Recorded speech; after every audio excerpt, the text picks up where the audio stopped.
പ്രിയമുള്ളവരെ, ഞാനും നിങ്ങളുമായി പങ്കുവെക്കുന്നത് റോറോ വെസലുകളെക്കുറിച്ചാണ്.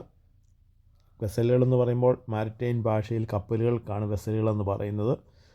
ഇതിൻ്റെ പ്രത്യേകത എന്താണെന്ന് ചോദിച്ചു കഴിഞ്ഞാൽ, ഓടിച്ചുകൊണ്ട് പോകാവുന്നതോ തള്ളി കയറ്റാവുന്നതോ ആയിട്ടുള്ള വസ്തുക്കൾ ക്യാരി ചെയ്യുന്ന വലിയ വലിയ കപ്പലുകളാണിത്. അപ്പം ഇതിൽ ക്രെയിൻ ഉപയോഗിച്ചല്ല കാര്യങ്ങൾ ലോഡ് ചെയ്യുന്നത്.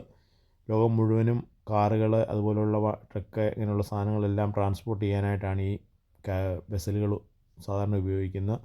ഇന്നിപ്പോൾ ഓസ്ട്രേലിയയിലേക്ക് BYD എന്ന് പറയുന്ന കാർ കമ്പനിയുടെ 5000 കാറുകളുമായിട്ട് Zhongzhou, a purpose-built car carrier arriving from Shanghai. Affordable electric vehicles is surging, and this Chinese car company is answering those calls with its own ship. Aboard nearly 5,000 BYDs, making this the largest EV shipment ever to Australia. And it's a market going from strength to strength. BYD now the second most popular new car brand in the country behind Toyota. Helped when 1 in every 6 new vehicles recently sold here are electric. Company now looking to tackle a new market with its luxury brand. Really change.